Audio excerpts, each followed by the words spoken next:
آپ سن رہے ہیں سعدی عابد کے ناول بند کبا کھلنے لگی جانا کی 16ویں قسط۔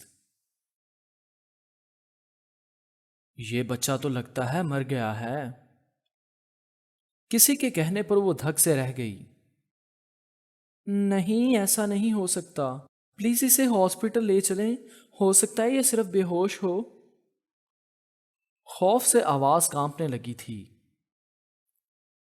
جان لے کر کہتی ہو سکتا ہے بے ہوش ہو؟ اندھوں کی طرح گاڑی کیوں چلا رہی تھی؟ ایک عمر رسیدہ شخص نے غصے سے کہا تھا۔ پولیس کو بلانا چاہیے ہمیں، یہ تو سیدھا سیدھا پولیس کیس ہے۔ ایک اور آواز آئی تھی اور وہ کھڑے ہوتے ہوئے گاڑی کی طرف بڑھنے لگی تھی کہ مختلف آوازیں ایک ساتھ اس کو روکنے کو بڑھی تھیں۔ روکو اس کو، یہ تو بھاگ رہی ہے۔ نہیں نہیں، میں تو بس گاڑی سے اپنا فون لینے جا رہی ہوں۔ یہ جھوٹ بول رہی ہے، کسی کی جان لے کر کتنی آسانی سے یہاں سے نکلنا چاہ رہی ہے۔ کسی کو وہ سڑک پر پڑے بچے کی فکر نہ تھی، سب اس پر لان تان میں لگے ہوئے تھے، اور وہ کچھ بھی کہہ رہی تھی تو وہ لوگ اس کی بات سنے بغیر کاٹے جا رہے تھے۔ جبھی ایک جیپ آ کر رکی تھی اور ایک باوردی آفیسر کے ساتھ دو سپاہی بھی اس بھیڑ میں جگہ بناتے اس تک آ رکے۔ یہ سب میں نے جان کر نہیں کیا سر، یہ بچہ اچانک ہی سامنے آ گیا۔ وہ روتے ہوئے صفائی میں بولی، جا کر بچے کی نبض چیک کرو، زندہ بھی ہے یا نہیں۔ آفیسر نے حوالدار سے کہا، سر بچے کی نبض رک رک کر چل رہی ہے، ہمیں اسے ہاسپٹل لے کر چلنا چاہیے۔ آفیسر نے بچے کو پولیس جیپ میں ڈالنے کو کہا اور ساتھ ہی حنین کو بھی چلنے کو کہا۔ پلیز مجھے سر ایک کال کر لینے دیجیے، لرزتے ہوئے منمنائی۔ جو کرنا ہے وہ پولیس اسٹیشن جا کر کرنا، تمہارے پاس تو مجھے لگتا ہے ڈرائیونگ لائسنس بھی نہیں ہوگا، امیر باپ کی بگڑی ہوئی اولاد معلوم ہوتی ہو، مگر جیل کی ہوا کھاؤ گی تو سارا گھمنڈ نکل جائے گا۔ ندیم ایک کرپٹ پولیس آفیسر تھا جو نہایت بھمرا صفت رکھتا تھا۔ وہ خوبصورت حنین کا اوپر سے نیچے تک جائزہ لیتے ہوئے مونچھوں کو تاؤ دیتے ہوئے بولا، اور اس کی تو جیل کا نام سن کر ہی جان نکلنے لگی۔ پلیز آپ مجھے پولیس اسٹیشن نہ لے جائیں، وہ ارحم بھیا، میرے ارحم بھیا کو آپ جانتے ہوں گے، وہ ایس پی۔ زیادہ بک بک نہ کرو اور شرافت سے چلو، ورنہ ہمیں زبردستی کرنا پڑے گی۔ وہ اس کی بات کاٹ کر درست لہجے میں بولا، اور جبھی ایک گاڑی کچھ دور جا کر ریورس ہو کر ان سے کچھ فاصلے پر آ رکی اور ماہ کنان ڈرائیونگ ڈور کھول کر بڑی پھرتی میں حنین تک پہنچا۔ واٹ ہیپن حنین؟ اس کی نظریں روتی ہوئی حنین پر جمی تھیں، اور وہ اس کو کیا بتاتی، اسے وہاں دیکھ کر اس کا خوف تو دو چند ہو گیا تھا، جسے محسوس کرتے ہوئے وہ پولیس آفیسر کی طرف گھوما۔ آفیسر کیا بات ہے؟ آپ نے انہیں کیوں روکا ہوا ہے؟ اس نے اپنا تعارف کرواتے ہوئے پوچھا تھا، اور وہ تو فوراً ہی مؤدب بن گیا تھا۔ ایکسیڈنٹ، ان کی گاڑی سے بچہ بری طرح زخمی ہو گیا ہے، بچے کا بچنا مشکل، آپ اسے فی الحال ہاسپٹل لے جائیں، باقی بعد میں دیکھ لیں گے۔ ماہ قرآن نے کانپتی ہوئی حنین کو ایک نظر دیکھ کر آفیسر سے کہا، اور اس کے لیے انکار کی گنجائش نہیں تھی، کیونکہ ماہ قرآن کے فادر کا وہ منظور نظر تھا اور وہ ان کے لیے کتنے ہی غلط کام کر چکا تھا، تو یہ تو بہت ہی آسان کام تھا۔ وہ خاموشی سے ماہ قرآن سے ہاتھ ملاتا پولیس جیپ کی طرف بڑھ گیا۔ بھیڑ جو پولیس کو دیکھ کر ہی چھٹ گئی تھی، اکا دکا لوگ بھی پولیس جیپ کے ساتھ وہاں سے نکل گئے تھے، اور سنسان سڑک پر صرف وہ دونوں ہی رہ گئے تھے۔ حنین آئیے، میں آپ کو ڈراپ کر دیتا ہوں۔ آواز پر اس نے نگاہ اٹھائی، اور وہ تو جھیل سی آنکھوں میں ڈوبنے لگا تھا کہ وہ نگاہ جھکا گئی اور بڑی تیزی سے اپنی گاڑی کی طرف بڑھی۔ ڈرائیونگ سیٹ پر بیٹھتے ہی اس نے فرنٹ سیٹ پر پڑے سیل فون کو اٹھا کر اسجد کا نمبر ملایا تھا، مگر نمبر آف جا رہا تھا، تو اس نے ارحم کا نمبر ملایا تھا جو بزی تھا۔ وہ نوید عالم کا نمبر ڈائل کر رہی تھی کہ چارج نہ ہونے کی وجہ سے موبائل آف ہو گیا۔ اب گاڑی چلانے کی اس کی ہمت نہیں ہو رہی تھی۔ وہ اسٹیئرنگ پر سر ٹکائے بلکنے لگی۔ ماہ کنان اس کے جانے کے انتظار میں کھڑا تھا، مگر گاڑی آگے بڑھتے نہ دیکھ کر اس کے قدم خود بخود اس کی طرف بڑھنے لگے۔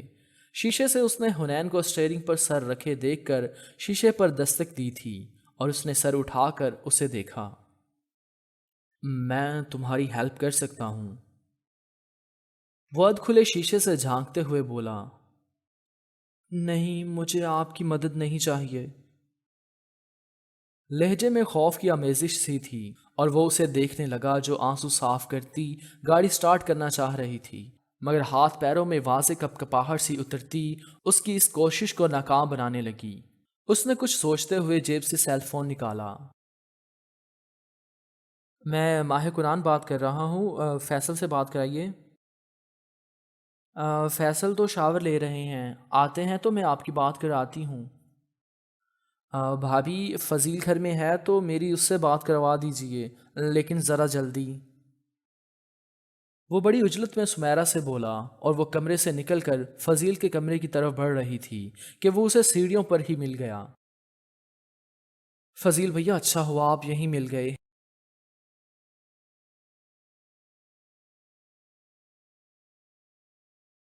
آپ سن رہے ہیں سعدیہ عابد کی قلم سے لکھا ناول بند کو باغ کھلنے لگی جانا۔ چینل کو ابھی تک سبسکرائب نہیں کیا تو ابھی سبسکرائب کریں اور بیل نوٹیفیکیشن کو آن کر لیں تاکہ ہر نئی آنے والی قسط کا نوٹیفیکیشن آپ کو بر وقت مل سکے۔ شکریہ۔ کوئی کام تھا؟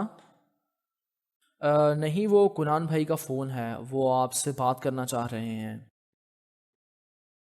کہتے ہوئے سیل فون اس کی طرف بڑھایا جسے وہ حیرت سے تھامتا کان سے لگا گیا۔ ہیلو کنان، سب خیریت تو ہے؟ کیسے یاد کیا؟ فضیل کے اتنا کہنے پر اس نے جلدی جلدی مختصراً اسے بات بتائی اور پہنچنے کا کہا۔ کنان، میں بس پہنچ رہا ہوں، بٹ اتنی دیر تم وہیں رہنا۔ کہتے ہوئے لائن کاٹی۔ فضیل، سب خیریت تو ہے؟ زرمین اس کے سامنے آتے ہوئے پوچھ رہی تھی اور اس نے زرمین کو ساتھ چلنے کا کہہ دیا۔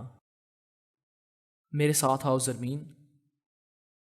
بات کیا ہے آخر؟ وہ پریشان ہو گئی تھی۔ راستے میں بتاتا ہوں، تم فی الحال جلدی سے آؤ۔ سیل فون سمیرہ کو دیتے ہوئے اسے آنے کا کہہ کر وہ پورچ کی طرف بڑھا اور اسی کے پیچھے حیران پریشان سی زرمین تھی۔ کہاں چلی گئی تھی؟ آئینے کے سامنے کھڑے برش کرتے فیصل نے اندر آتی سمیرہ سے پوچھا اور اس نے قرآن کے فون سے فضیل کے زرمین کو لیے اجلت میں نکل جانے تک کا اسے بتا دیا۔ ایسی کیا بات ہو سکتی ہے؟ ذرا فون دو مجھے، میں قرآن سے پوچھوں تو صحیح۔ پریشانی سے کہتے ہوئے اس کے ہاتھ سے سیل فون لے کر کنان کا نمبر ملایا اور اس کے پوچھنے پر کنان نے ساری تفصیل بتا دی۔ کنان، جب تک بھائی بھابھی وہاں پہنچ نہ جائے تم وہیں رہنا۔ اوکے جناب، اور کوئی حکم؟ مؤدبانہ لہجے میں کہتے ہوئے گاڑی میں بیٹھی حنین کو دیکھا جو اب تک رو رہی تھی اور گاڑی اس سے سٹارٹ نہیں ہو رہی تھی۔ اس نے فیصل کی لائن ڈسکنیکٹ کی اور اس سے بولا، یو ڈونٹ وری، میں نے فضیل کو فون کر دیا ہے، وہ اور بھابھی آ رہے ہیں۔ وہ قدرے جھک کر بولا تھا اور اس کی گیلی پلکیں اٹھی تھیں اور سوالیہ انداز میں نگاہیں اس پر رک گئی تھیں۔ آئی مین آپ کی زرمین آپی۔ اس نے بھابھی کی وضاحت کی تھی اور اس کی آنکھوں اور چہرے پر اطمینان جھلک آیا تھا جسے وہ محض دیکھ کر ہی رہ گیا۔ کچھ ہی دیر میں وہ لوگ آ گئے تھے۔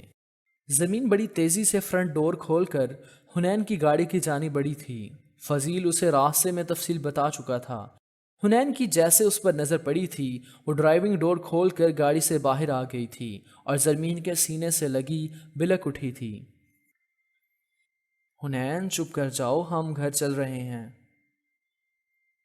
آنسوؤں کی وجہ سے چپک جانے والے چند بال اس کے چہرے سے ہٹاتے ہوئے وہ بولی تھی، زرمین آپی، میں بہت ڈر گئی تھی، وہ بچہ میری گاڑی کے سامنے خود ہی آ گیا تھا اور وہ انسپیکٹر اور سب نے مجھ سے بہت تیز و گندے لہجے میں بات کی۔ وہ مجھے پولیس اسٹیشن لے جا رہے تھے۔ وہ ایک ہی سانس میں زمین کو سب کچھ بتا دینا چاہتی تھی۔ اب چپ کر جاؤ، ہم گھر چل کر بات کریں گے۔ اسے ٹوک کر ہوا سے اڑنے والی اس کی دراز زلفیں کیچر میں صحیح سے جکڑی تھیں۔ کنان جو فضیل سے ہاتھ ملا رہا تھا، اس کی تمام توجہ وہ سمیٹ رہی تھی، مگر وہ جان کر انجان بن گیا، وگرنہ اس کی اڑتی زلفیں کیسے کیسے طوفان اس کے دل میں مچا رہی تھیں، یہ بس وہی جانتا تھا۔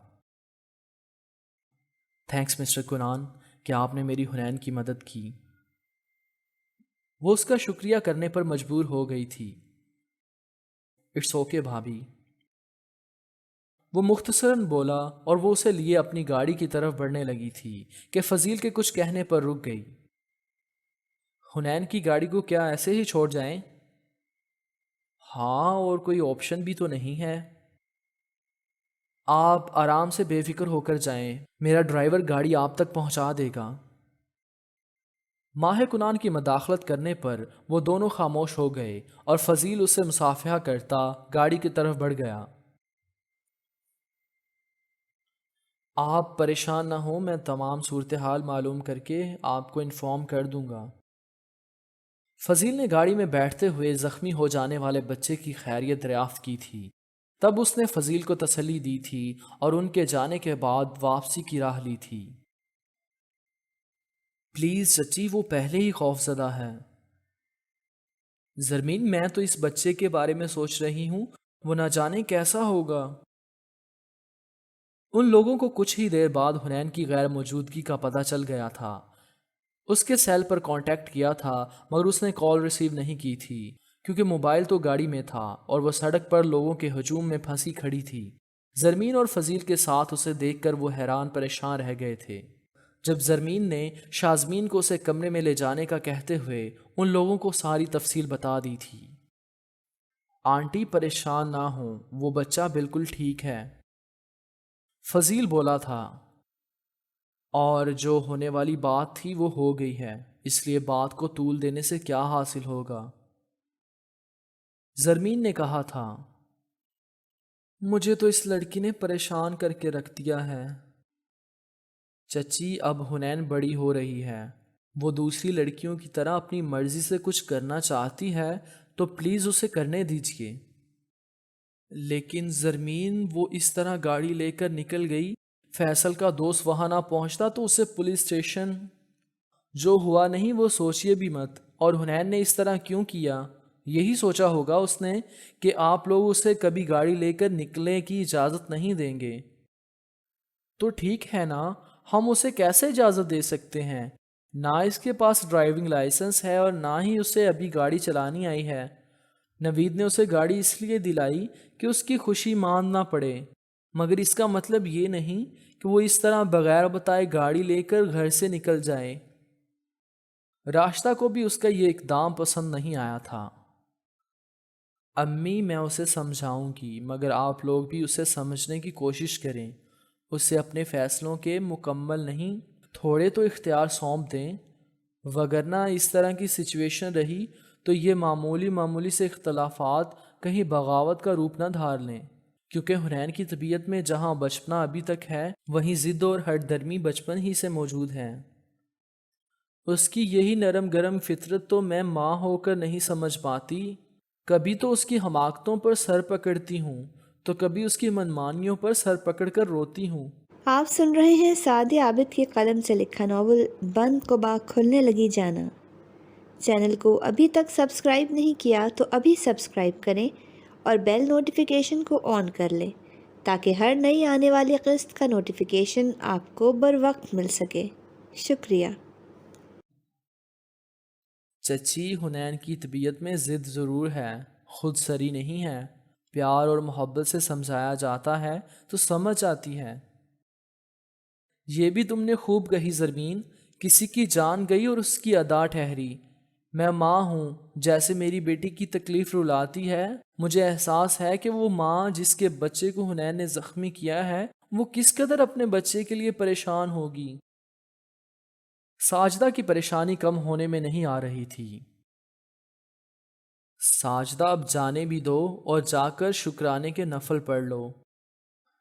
شکرانے کی نماز ادا کرنا تو میں بھی چاہتی ہوں کہ اللہ نے میری اولاد کو بحفاظت مجھ تک پہنچا دیا، مگر اس ماں کی تکلیف کا احساس مجھے روک رہا ہے جسے میری بیٹی تکلیف دے کر آئی ہے۔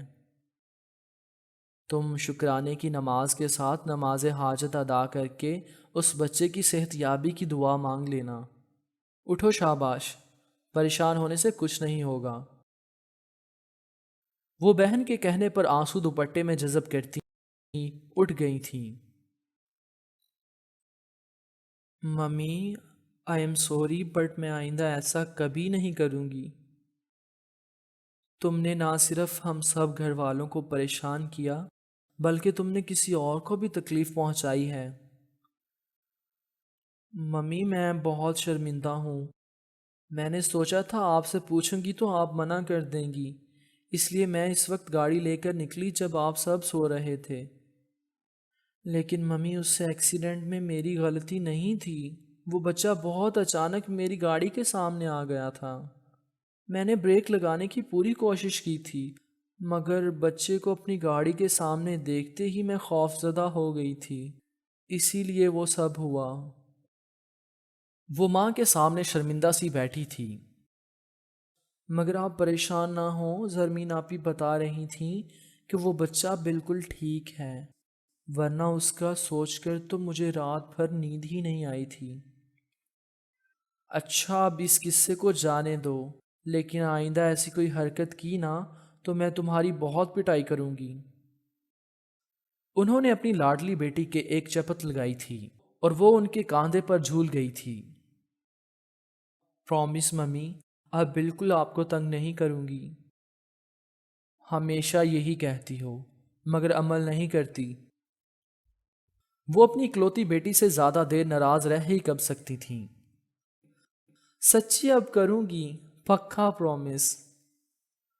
اس نے ہنستے ہوئے ماں کے گال پر بوسہ لیا تھا اور وہ بھی ہنس دی تھیں۔ اسجد، میں بہت بڑی مصیبت میں پھنسنے والی ہوں، پلیز مجھے آ کر بچا لیں۔ اسجد کی میٹنگ چل رہی تھی، جس سے فارغ ہوتے ہی اس نے اپنا سیل فون اٹھایا تھا اور یسرا کی 20 سے 25 مسڈ کال دیکھ کر اس نے متفکر ہوتے ہوئے اسے کال بیک کی تھی اور اس کا بھاری غمزدہ لہجہ اس کی فکر بڑھا گیا تھا۔ یسرا، رونے کی بجائے مجھے صاف صاف بات بتاؤ۔ میرا آج شام نکاح ہے اسجد۔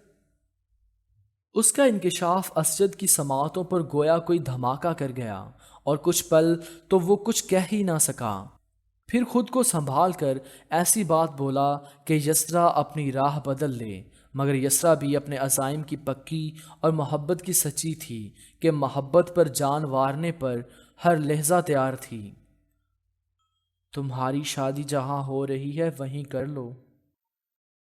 ایسی کوئی بات نہ کہیں اسجد، ورنہ میں مر جاؤں گی۔ ہر وقت مارنے مرنے پر کیوں تل جاتی ہو؟ مرنا تمہارے نزدیک اتنا ہی آسان ہے؟ وہ جو اس کے انکشاف پر دکھی تھا یکدم غصے میں آ گیا۔ میرے لیے زندگی آسان کب ثابت ہوئی؟ جو موت آسانی سے مہربان ہو جاتی۔ مرنے چلی تھی میں آپ کی محبت میں، مگر صرف ٹانگیں گنوائی ہیں، مگر ایسا ہر بار تو نہیں ہوگا۔ تم جذبات میں آ کر کوئی غلط قدم نہیں اٹھاؤ گی۔ میں آپ کو پانے کے لیے سب کچھ کر سکتی ہوں، کسی کی جان لینا پڑے نا تو وہ بھی کر سکتی ہوں، مگر میں آپ کو مجبور نہیں کر سکتی۔ آپ چاہیں تو میری شادی روک سکتے ہیں، چاہے تو مجھے اپنا بھی سکتے ہیں، مگر آپ ایسا کرنا ہی کب چاہتے ہیں؟ یسرا، تم مجھے غلط میں آپ کو نہیں سمجھ رہی، آپ نے مجھے سمجھا تھا، مجھے وقت گزاری کا ذریعہ سمجھا۔ یسرا، ایسی بات نہیں ہے۔ یہی بات ہے، جب تک آپ کو بہتر لگا میرے ساتھ محبت کا ڈرامہ رچایا اور اب دل بھر گیا ہے تو اپنے والدین کے راضی نہ ہونے اور منگنی ہو جانے کی دہائیاں دے کر خود کو مجبور ظاہر کر رہے ہیں۔ مجبور آپ کب ہیں؟ مجبور تو میں آپ کی محبت میں اتنی ہو گئی کہ اپنے منہ سے خود کہا کہ آپ میرا رشتہ لے کر آئیں۔ تف ہے مجھ پر اور میری محبت پر، جس نے مجھے اتنا بے بس و کمزور کر دیا کہ میں اپنی ذات کا غرور آپ کے قدموں میں رکھ گئی۔ پلیز یسرا، ایسی باتیں خدا کے لیے نہ کرو۔ آپ ہی بتائیے پھر میں کیا کروں؟ اسی سے سوال پوچھ بیٹھی تھی۔ تم مجھے پوری بات تو بتاؤ کہ آخر تمہاری خالہ شادی کر کس سے رہی ہیں؟ ہو سکتا ہے وہی شخص تمہارے لیے پرفیکٹ ہو۔ میں تو ابو کو راضی تک نہیں کر سکا۔ کہتے کہتے بے بسی و افسردگی اس پر طاری ہو گئی تھی۔ اسجد، وہ 60 سال کا بڈھا میرے لیے پرفیکٹ لگتا ہے آپ کو؟ جس نے خالہ کو اتنا پیسہ دے دیا ہے کہ وہ لالچ میں آ کر میری اس سے شادی کر رہی ہیں۔ وہ مجھے شادی کے بعد علاج کے لیے باہر لے جائے گا، مگر میں ایسا کچھ نہیں چاہتی۔ اس بڈھے سے شادی کرنے سے کہیں بہتر ہے کہ میں تاعمر ایسی ہی اپاہج رہوں۔ میرا آج شام اس سے نکاح ہے، مگر اس نکاح پڑھوانے سے کہیں بہتر یہ ہے کہ میں زہر کھا لوں۔ اس کے لہجے میں قطعیت تھی جو اسجد کو ڈرا گئی، کیونکہ وہ اس کا پاگل پن دیکھ چکا تھا۔ تم کوئی ایسی ویسی حرکت نہیں کرو گی یسرا؟ میں تنگ آ گئی ہوں اپنی زندگی سے۔ تمہاری زندگی صرف تمہاری نہیں ہے۔ مجھ سے محبت کرتی ہو نا، تو اپنے ساتھ کچھ غلط نہیں کرو گی۔ میرا تم سے وعدہ ہے، جو تم چاہو گی وہی ہوگا۔ میں تمہاری شادی تمہاری مرضی کے خلاف نہیں ہونے دوں گا۔ اسجد نے دل کی سچائی سے کہا، کیونکہ نوید عالم راضی ہو جاتے تو وہ کب کا اسے اپنی زندگی میں شامل کر چکا ہوتا، مگر باپ کی ضد کہیے یا حکم کے آگے وہ مجبور تھا، اور اپنے دل اور یسرا کی ضد اور خوشی کے آگے بھی وہ مجبور ہو رہا تھا۔ آپ سن رہے تھے سعدیہ عابد کے ناول بند کبا کھلنے لگی جانا کی 16ویں قسط۔ 17ویں قسط کے ساتھ بہت جلد حاضر ہوں گے۔